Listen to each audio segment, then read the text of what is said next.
NEET 2026 का exam 24 से 25 लाख बच्चे देता है, लेकिन सिलेक्शन हर किसी का नहीं होता है। सिलेक्शन सिर्फ उसका होता है जो एक प्रॉपर स्ट्रैटेजी फॉलो करके चलता है। पढ़ाई हर कोई करता है, हार्डवर्क हर कोई करता है, लेकिन सिलेक्शन उसका होता है जो एक प्रॉपर स्ट्रैटेजी फॉलो करेगा with the smart work. Toppers ऐसे ही नहीं बनता है। कैसे बनता है भाई टॉपर्स? आज के सेशन में मैं आप लोगों को बताने वाली हूँ नीट 2026 को क्रैक करने के लिए क्या क्या बेसिक मंत्रा हो सकते हैं, और वो भी इन लास्ट 6 मंथ, जब हमारे पास अराउंड 180 से 190 डेज में अप्रॉक्स मान के चल रही हूँ, बिकॉज बीच में अब वेडिंग सीजन्स भी आ रहे हैं, अब दिवाली भी वीक भी आ रहा है, तो बहुत सारा टाइम आप इधर उधर भी वेस्ट करोगे। तो अगर आप लोगों को लगता है कि मैंने अभी तक ये टाइम सिर्फ सोचने में निकाल दिया है कि मुझे कैसे क्या करना है, मुझे स्टार्ट करना है या नहीं करना है, अगर आप लोगों के दिमाग में अभी तक यही डाउट्स चल रहे हैं तो इस वीडियो को देखना। अगर आप स्कूल गोइंग है, आप एक ड्रॉपर है, दोनों टाइप के स्टूडेंट्स के लिए this video is going to be super beneficial. किन किन मिस्टेक्स को आपको अवॉइड करना है ड्यूरिंग योर नीट प्रिपरेशन, क्या टाइम टेबल फॉलो करना है, किस दिन क्या पढ़ना है, कितना चैप्टर फिनिश होना चाहिए, कब तक सिलेबस कंप्लीट होना चाहिए, एक कंप्लीट रोड मैप मैं आपको इस वीडियो में देने वाली हूँ। तो स्टार्ट करते हैं हम लोग हमारी वीडियो। एंड ये मैं आपको श्योरिटी से बोल सकते हो, इस एंटायर वीडियो को देखने के बाद, एंड तक देखने के बाद, आप लोग खुद कमेंट सेक्शन में लिख के बताओगे कि मैम ये वीडियो हमें पहले क्यों नहीं मिल गई। इस वीडियो से मुझे इतना कॉन्फिडेंस आ गया कि yes I can crack NEET 2026, ये आप लोग खुद बोल के जाओगे। तो चलो, सबसे पहली चीज आती है हमारे सामने टाइम टेबल, कि यार हमारा टाइम टेबल ही नहीं बनता। अब देखो, मैं टाइम टेबल दे रही हूँ, आपने इसके अलावा, इस प्लेटफॉर्म के अलावा और भी बहुत जगह से टाइम टेबल देखे ही होंगे, है ना, किसी भी प्लेटफॉर्म से देखिए, खुद भी आपने टाइम टेबल बनाया ही होगा। लेकिन प्रॉब्लम क्या होती है? प्रॉब्लम ये होती है हम टाइम टेबल बना लेते हैं लेकिन उसको फॉलो नहीं कर पाते हैं। तो एक रूल समझना, there is a 21 days rule. 21 days का एक रूल होता है कि अगर आपने किसी चीज़ को 21 दिनों तक लगातार कर लिया तो वो आपके जहन में ऐसे सेट हो जाएगी कि आप उससे बाहर नहीं निकल पाएंगे। फिर स्टार्टिंग में थोड़ी सी प्रॉब्लम होगी। अब कोई, मैं सुबह लेट उठती हूँ सोकर, मुझे कोई बोलने लग जाए कि यार आपको हर दिन 5 बजे उठना है और मैं 5 बजे का अलार्म लगा दूँ, तो 101% चांसेस है कि वो 5 बजे का अलार्म मैं सेट करूँगी लेकिन मैं उठूँगी नहीं, क्योंकि मेरे माइंड में वो 9 बजे, मेरा माइंड उसी अकॉर्डिंग चल रहा है कि अभी 9 बजे उठना है। तो एकदम से ड्रास्टिक चेंज नहीं आ सकते, चेंजेस आते हैं लेकिन स्टेप बाय स्टेप आता है। तो you have to follow the fact कि जो मैं आपको टाइम टेबल दे रही हूँ आप उसको 101% आज से ही फॉलो नहीं कर पाएंगे। फॉलो करने में टाइम लगेगा, लेकिन मैटर करेगा एफर्ट्स, कि आप कितने एफर्ट्स कर रहे हो इस टाइम टेबल को फॉलो करने के लिए। तो देखो, अगर आप स्कूल जाते हो तो सबसे पहली चीज़, आपका हाफ ऑफ द डे तो स्कूल में ही यूज़ हो रहा है। तो आप लोगों को यहाँ पर थोड़ा सा स्मार्टली चीज़ें प्ले करनी है, क्योंकि एक ड्रॉपर स्टूडेंट के पास पूरा दिन है पढ़ाई करने के लिए, आप लोगों के पास पूरा दिन नहीं है। आप लोगों के पास आपके बोर्ड एग्जाम्स भी है, प्री बोर्ड्स भी है, प्रैक्टिकल्स भी है, 100 चीज़ें होती हैं करने के लिए। तो उसके साथ साथ हमें नीट क्रैक करना है, मुझे ड्रॉप नहीं लेना है, मुझे अपनी लाइफ का 1 साल बर्बाद नहीं करना है। अगर आप ये चीज़ अपने माइंड में सेट कर लोगे तो कोई आपका सिलेक्शन नहीं रोक सकता है। पहली चीज़, आपको एक रूल बना लेना है, बहुत hard and fast time table नहीं दे रही हूँ, एक रूल बना लेना है कि आप लोगों को स्कूल से पहले मॉर्निंग में 1 से 1.5 घंटा रिविजन करना ही करना है। क्या रिवाइज करना है? जो मैंने पहले पढ़ लिया। देखो, एक सिंपल सा रूल है, मैं आज एक नया चैप्टर पढ़ रही हूँ, मैं हर दिन एक नया चैप्टर पढ़ रही हूँ, इवेंचुअली मेरा सिलेबस तो कंप्लीट हो रहा है, मेरे टिक मार्क्स तो होते जा रहे हैं, लेकिन जो मैं आज पढ़ रही हूँ मैं उसको रिवाइज नहीं कर रही हूँ रिपीटिवली। तो जो मैं आज पढ़ने वाली हूँ 2 दिन बाद मैं इसको भूल जाऊँगी, तो मैं क्यों पढ़ रही हूँ? हर दिन नया पढ़ते जा रहे हैं, पुराना भूलते जा रहे हैं, तो वो जो नया पढ़ रहे हैं वो भी तो एक दिन जाके पुराना होगा। तो इट मीन्स मैं अपना सारा टाइम वेस्ट कर रही हूँ। तो एक चीज़ ध्यान रखना, जितना ज़्यादा ज़रूरी नया पढ़ना है उससे ही ज़्यादा ज़रूरी है पुराने को रिवाइज करना, क्योंकि हम उसमें अपना टाइम इन्वेस्ट कर चुके हैं, एनर्जी इन्वेस्ट कर चुके हैं। मैंने बहुत मेहनत करके उस कॉन्सेप्ट को समझा था, अगर मैं उसको रिवाइज नहीं करूँगी तो मैं भूल जाऊँगी। तो हमेशा प्रायोरिटी ये रखना है कि जो मैंने पढ़ा है मुझे उसको पहले रिवाइज करना है। आई एग्री विद दिस, हमें सिलेबस कंप्लीशन की भी टेंशन रहती है, लेकिन वो भूल जाओ, पहले ये दिमाग में रखो 100% सिलेबस कंप्लीट मैं कर ले रहा हूँ, लेकिन वो इफेक्टिव कितना है? 20%। तो इट्स बेटर कि मैं 70% सिलेबस कंप्लीट करूँ, लेकिन उसको रिपीटिवली रिवाइज करके करूँ। कर सकते हो। तो आपको हमेशा ध्यान रखना है कि स्कूल गोइंग बच्चे स्टार्टिंग के 1 से 1.5 घंटा अपना टाइम रिवीजन में ही लगाएंगे, जो आप पुराना पढ़ चुके हो, स्कूल में पढ़ाया है या आपने खुद से 11th का चैप्टर पढ़ा है, वो सारी चीज़ें। आपका स्कूल बहुत ज़्यादा डिस्टेंस पर है, आप जो ट्रैवलिंग का टाइम होता है उस ट्रैवलिंग के टाइम में अपनी बुक्स या शॉर्ट नोट्स वगैरह क्विक नोट्स आप बना के रखते हो, उनको रिवाइज करते हुए जाओगे। मस्ती वस्ती छोड़ दो अभी 6 महीने के लिए, 6 महीने बहुत मस्ती कर लिया है, अब नहीं है आज मस्ती करने का टाइम। फिर इसके बाद आप लोग 8 से 3 बजे तक स्कूल रहेंगे, इससे पहले आ रहे हैं बाद में आ रहे हैं वो थोड़ा सा आप मैनेज कर लेना, क्योंकि हर बच्चे का स्कूल का टाइम अलग अलग होगा। अब देखो आप स्कूल जा रहे हो तो आप दिन में ये मत टारगेट करके चलना कि मुझे एवरीडे 3 सब्जेक्ट्स टारगेट करना है, you have to target 2 subject. आप उनको ऑल्टरनेटिवली चेंज कर सकते हो। तो जैसे मैंने आप लोगों को बोला है, आप स्कूल से 4:30 तक इवेंचुअली हर बच्चा आ जाएगा, तो 4:30 से 7 PM का टाइम पे आपको एक सब्जेक्ट कवर करना है। आप उसको फिजिक्स को कर लो या बायो कर लो, आप किसी भी सब्जेक्ट को लेके अब मुझे इस टाइम पे करना है। देखो 12th वाला सिलेबस, प्लीज़ एक चीज़ हमारे स्कूल गोइंग बच्चे समझ लो जो अभी 12th क्लास में है, कि आप अपने 12th का सिलेबस तो बोर्ड्स एग्जाम्स के प्रेशर में कवर कर ही लोगे। प्रॉब्लम आएगी 11th के सिलेबस में आप लोगों को। और एक और चीज़, बोर्ड्स में 100% भी ले आओगे ना तो वो भी एक MBBS की सीट नहीं दिला सकता, वो भी एक MBBS की सीट नहीं दिला सकता। तो आप लोगों के स्कूल में जो एक्स्ट्रा सब्जेक्ट्स है, फिजिक्स केमिस्ट्री बायो को छोड़कर उन पे बहुत ज़्यादा फोकस मत लगाओ, उन पे बहुत ज़्यादा एनर्जी इन्वेस्ट मत करो। वहाँ पर पास भी होंगे चलेगा, ठीक है। मैं ये नहीं बोल रही हूँ कि आप लोग 80-85 या बिल्कुल पासिंग मार्क्स लेके, मार्क्स आएंगे आप लोगों के, क्योंकि आप फिजिक्स केमिस्ट्री बायो नीट का सोच के चलो, ये चीज़ ध्यान में रखना है। स्कूल में आपका 12th हो रहा है, बोर्ड एग्जाम्स के फेयर में, प्री बोर्ड्स के फेयर में आप कर ही लोगे। अभी आप टारगेट करके चलो कि मुझे अपना 11th भी कवर करना है, तो आप इन दोनों स्लॉट्स में अपना 11th करेंगे। इसके बाकी जो स्कूल का टाइम है उसमें फ्री लेक्चर्स मिल रहा है कुछ भी, उसमें अपना 12th रिवाइज करते रहो, side by side extra subjects करते रहो। तो 4:30 से 7 अब क्या पढ़ना है क्या नहीं पढ़ना है, ये सबसे बड़ी प्रॉब्लम होती है। तो आप लोगों के लिए, आप सब लोगों के लिए मैं आपको 2 प्लानर बना के दूंगी, एक तो स्कूल गोइंग बच्चे, एक ड्रॉपर बच्चे। जो बच्चे आज से प्रिपरेशन करना स्टार्ट करें, जिस दिन से ये वीडियो देख रहे हो, इस डेट से लेकर कि आपको कब तक सिलेबस कंप्लीट करना है, डे वाइज प्लानर बना के दूंगी। टारगेट्स आप लोगों को दूंगी कि आपको इस दिन में, इस वीक में ये चैप्टर खत्म करना है। रिवाइज कब कब करना है वो भी प्लानर बना के दूंगी। तो वो प्लानर PDF फॉर्म में आपको मिल जाएगा, लेकिन उसके लिए आपको कॉमेंट सेक्शन में लिखना है ma'am we need planner. School going वाले बच्चों के लिए तो आपको प्लानर का लिंक डिस्क्रिप्शन में नहीं, कमेंट सेक्शन में मैं खुद शेयर करने वाली हूँ। तो सारे बच्चे जिसको भी प्लानर चाहिए, यू वांट कि हमें डेली टारगेट चाहिए, हमें हर दिन कोई पुश करता रहे, मुझे बोल दे कि यार देख तेरे को इस वीक में ये चैप्टर खत्म करना है, मैं कर लूँगा। ये होता है ना, होता है ना कि हम लोगों के बड़े बहन, बड़े एल्डर सिस्टर, एल्डर ब्रदर्स होते हैं तो हमारे पीछे पड़े रहते हैं, तो हम चीज़ों को डर से ही क्यों ना करें लेकिन हम कर लेते हैं। लेकिन जब हमें पता है कोई हमें रोकने टोकने वाला नहीं है तो हम चीज़ों को डिले करते चले जाते हैं। ये होती है चीज़ें, ठीक है, हर जगह पे आप लोगों का। तो सेम चीज़ अब मैं आप लोगों को प्लानर बना के देने वाली हूँ। I am going to be your mentor till the NEET 2026 exam. जो मैं टारगेट दूंगी आप लोगों से, मैं आप लोगों से पूछूंगी भी। आप लोग सब मेरा टेलीग्राम चैनल ज्वाइन करेंगे, वीडियो के डिस्क्रिप्शन में दिया हुआ है। टेलीग्राम पर आई विल आस्क यू, जितने भी बच्चे इस प्लानर को फॉलो करेंगे, कि क्या आप लोग का प्लानर में बैकलॉग चल रहा है, क्या चल रहा है।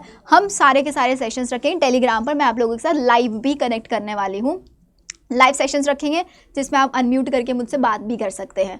तो प्लानर हो गया, 4:30 से 7 कौन सा चैप्टर करना है, कैसे स्टार्ट करना है। फिर 8:30 से 11 PM तक आप दूसरा सब्जेक्ट करेंगे। फिर 11 बजे के बाद आप लोग अपना 12th कर सकते हैं, स्कूल का होमवर्क है उसको फिनिश कर सकते हैं। और स्कूल फिर अगेन आपको सुबह स्कूल जाने के लिए जल्दी उठना है तो आपको जल्दी सोना भी है। अब यहाँ पर एक और चीज़ आती है, जब हम स्कूल जाते हैं ना तो स्कूल में बीच में बहुत सारा फ्री टाइम मिल जाता है। उस फ्री टाइम को यूटिलाइज़ करना शुरू करना। आप लोग देखते होंगे आपकी क्लास में एक ना एक बच्चा तो ऐसा होगा जो कभी भी फ्री पीरियड में या गेम्स वाला पीरियड या म्यूजिक वाले जो एक्स्ट्रा होता है ना, उनमें भी बैठ के पढ़ाई करता रहता है। फटाफट लंच भी फिनिश करेगा, अगर रेसेस का टाइम चल रहा है तो उसमें भी वो पढ़ाई कर रहा होता है। ऐसे ही बच्चे टॉपर होते हैं। ऑफकोर्स वो हम लोगों को वियर्ड लगता है, हम लोग बहुत उनका मजाक भी बनाते हैं। मेरे स्कूल में भी था ऐसा स्टूडेंट जो हर टाइम पढ़ते हम बोलते यार क्या ही करेगा इतना पढ़ाई करके, बट वही रियलिटी है बच्चों, दैट्स द रियलिटी जो आपको समझनी है। तो ये स्कूल गोइंग वालों के लिए हो गया। अब दूसरा टाइम टेबल मैंने बनाया है हमारे किन बच्चों के लिए, जो बच्चे स्कूल नहीं जाते हैं। तो 2 टाइप के टाइम टेबल, क्योंकि मुझे पता है फिर 2 टाइप के बच्चे होते हैं। एक वो जिनको लेट नाइट तक पढ़ना पसंद होता है, घर में डिस्टर्बेंस ज़्यादा होता है, रात में फोकस होता है। कुछ बच्चे ऐसे होते हैं जिनको अर्ली मॉर्निंग पढ़ाई पसंद होता है। तो जो अर्ली मॉर्निंग वाले बच्चे उसके लिए टाइम टेबल है, स्क्रीनशॉट ले लो इसका, if you want you can take the screenshot. सुबह 5 बजे सोकर उठना है, फिर 5:15 15 मिनट का वार्म अप वगैरह जो करना चाहो कर लो। 5:15 से 7:30 MCQ प्रैक्टिस करना है। जो आपने प्रीवियस डे पर पढ़ा उसके MCQs करने हैं, PYQs आपको लगाने हैं। 9:30 से 12 आप लोगों को फिजिक्स करनी है, 9:30 से 12। क्यों? क्योंकि सुबह के टाइम में फ्रेश ब्रेन जो होता है बिल्कुल फ्रेश होता है, एक्टिव रहता है, इधर उधर की कोई भड़क नहीं रहती। 1 बजे से 4 बजे तक आपको केमिस्ट्री करना है। देखो बीच में मैंने 1.5 घंटे का गैप दिया है, यहाँ पर भी 1 घंटे है, तो ये जो गैप है ना, इस गैप को आपको अपने अकॉर्डिंग यूटिलाइज कर लेना है। 5:30 से 8 बजे तक आपको बायो करनी है। फिर 8 बजे के बाद 8 से कम अगर सुबह 5 बजे उठ रहे हो ना, तो कम से कम आपको 11 बजे तक बीच में डिनर कर लेना है 1 घंटा। उसके बाद आपको क्या करना है, रिवाइज करना है। तो हमेशा माइंड, देखो सिलेक्शन उसी का होगा जो अपने माइंड में एक चीज़ नोट कर लेगा कि मुझे रिवीजन सबसे ज़्यादा फोकस करना है। रिवीजन और question practice, revision question practice, these are the 2 original mantras जो नीट एग्जाम आपका क्रैक करा देंगे। नाइट वाले बच्चे देख लो, अब रात में लेट तक पढ़ाई कर रहे हो, सुबह नहीं उठोगे, तो सुबह 9 बजे उठ जाना आराम से, 9 बजे 8 बजे 10 बजे जैसा आपको लगे। फिर 10 बजे से 1 बजे तक बीच में अपना ब्रेकफास्ट नहाना वाना सब कर लेना, बायो करनी है, ठीक है। फिर 2 बजे से 6 बजे तक फिजिक्स करना है। क्यों सुबह में बायो दिया? क्योंकि लेट तक सो रहे हो तो नींद खुलने में टाइम लगता है, तो बायो इंटरेस्टिंग सब्जेक्ट है, ठीक है। यहाँ पर सुबह जल्दी उठ रहे हो तो इसलिए सुबह फिजिक्स दिया है। 2 से 6 बजे तक फिजिक्स करना है, क्योंकि नींद आराम से खुल जाएगी। लंच वंच करने के बाद सबसे एक्टिव फील करोगे, तो उसमें आपको difficult subject that is physics. Then 7 बजे से 11 बजे तक आपको केमिस्ट्री करना है। फिर 11 बजे के बाद 2 बजे 3 बजे 4 बजे जब तक आप पढ़ते हो तब तक MCQ प्रैक्टिस करना है और रिवीजन करना है। ये 2 चीज़ों का आपको बहुत इंपॉर्टेंटली ध्यान रखना है। टाइम टेबल बिल्कुल परफेक्टली आप लोगों के लिए मैंने बनाया है। अब बात आ जाती है, दीज आर फ्यू मिस्टेक्स जो आपको अवॉइड करनी है। सबसे पहली चीज़, अब जैसे बायो का एग्जाम्पल लेके बात, there is the living world chapter. Hardly living world से कितना क्वेश्चन आएगा? 1 क्वेश्चन आएगा 4 मार्क्स का। अब उस चैप्टर को एक बच्चा 10 बार पढ़ रहा है और एक बच्चे ने 2 बार पढ़ के निपटा दिया। अब वो जो 10 बार पढ़ रहा है, भाई उस चैप्टर को 10 बार पढ़ो या 20 बार पढ़ो, क्वेश्चन तो एक ही आएगा, 4 मार्क्स का क्वेश्चन आएगा। तो इस चैप्टर की यहाँ एफर्ट्स लगाने की जगह अगर आप प्लांट फिजियो के एक चैप्टर में एफर्ट लगा लो, तो वहाँ से एक चैप्टर से 2 से 3 क्वेश्चन आएंगे। तो आपको क्या करना है, जो लो वेटेज चैप्टर है उनमें से ना तो ज़्यादा क्वेश्चन लगाने हैं, ना ही उन चैप्टर का बहुत ज़्यादा रिपीटिवली रिवीजन करना है। रिपीटिव रिवीजन किन चैप्टर्स का करना है? जिनका बार बार रिवाइज कर, अपने दिमाग को बिल्कुल सेट कर दो कि मेरे को बार बार करना ही करना है रिवाइज। होता नहीं होता? तो सेम जो इतने हाई वेटेज चैप्टर हैं, जैसे बायो में जेनेटिक्स है, ह्यूमन फिजियोलॉजी है, जो आपको लगता है कि यार ये मैं भूलता हूँ, उसको रट डालो, बिल्कुल होता है ना, घोट के पी जाओ, ऐसा करना है बिल्कुल। तो सारे हाई वेटेज चैप्टर का रिपीटिव रिवीजन करना, लो वेटेज चैप्टर का 1-2 बार में पढ़ो, निपटा दो, ठीक है। हर 15-15 दिन में रिवाइज करते रहो। देन इसके बाद प्रॉपर बुक्स फॉलो करने। बहुत सारे बच्चे इधर उधर से स्टडी मटेरियल कुछ भी फॉलो करते रहते हैं। इफ़ यू वांट, आप लोग बुक्स ना, हमारा अड्डा 24/7 का ही एक महापैक है जिसके अंदर आप लोगों को बुक्स मिल रही हैं। असर्शन रीजन की पूरी एक अलग बुक, ठीक है, फिल इन द ब्लैंक्स की, स्टेटमेंट बेस्ड क्वेश्चंस की, और एक मैच द फॉलोइंग। क्योंकि अब इस बार 2026 का जो पेपर आना है वो कुछ अलग आने वाला है।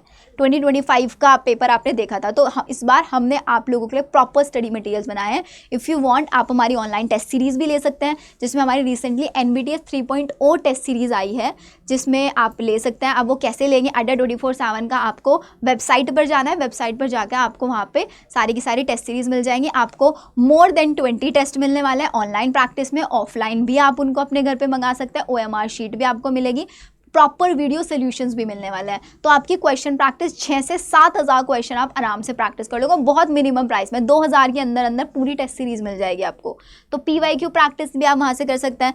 NBTS के अंदर आप लोगों को PYQs भी मिल रहे हैं। लास्ट 13 ईयर के पेपर्स ऑनलाइन फॉर्मेट में आपको दिए जाने हैं विद प्रॉपर सोल्यूशन। तो रेगुलर टेस्ट एनालिसिस बहुत ज़्यादा ज़रूरी होता है आप लोगों के लिए, क्योंकि हम पढ़ते पढ़ते जा रहे हैं, हमें नहीं पता कि जो मैंने पढ़ा मुझे वो आता कितना है, मैं वो कॉन्सेप्ट्स को अप्लाई कर पा रहा हूँ नहीं कर पा रहा हूँ, तो क्या ही फ़ायदा है पढ़ने का। तो हमेशा ध्यान रखना, एक भी चैप्टर फिनिश किया, नेक्स्ट चैप्टर तब स्टार्ट करेंगे जब मैं उस चैप्टर के सारे PYQs लगा लूँगा, उसके सारे कॉन्सेप्ट से क्वेश्चन लगा लूँगा, मेरा एक भी क्वेश्चन गलत नहीं हो रहा होगा। क्वेश्चन गलत हो रहा है, फिर से कॉन्सेप्ट को पढ़ो कि क्यों मेरा क्वेश्चन गलत हुआ, उस चीज़ को एनालाइज करो। ऐसे करके आप पढ़ाई कर सकते हो। अब सबसे इंपॉर्टेंट चीज़ आप लोगों के लिए आती है भाई प्लानर ही, कि दी हमें नहीं समझ में आता कि हम प्लानर क्या फॉलो करें। तो मैंने आप लोगों को बता दिया, आप लोगों को कंप्लीट प्लानर, आप इस वीडियो को कब देख रहे हैं? 16 अक्टूबर को अगर आप इस वीडियो को देख रहे हैं तो आप लोगों को प्लानर मिलेगा 17 अक्टूबर से बना हुआ। 17 अक्टूबर से लेकर, इस बार नीट का एग्जाम है 3 मई को, 3 मई तक का प्लानर बना के दूंगी।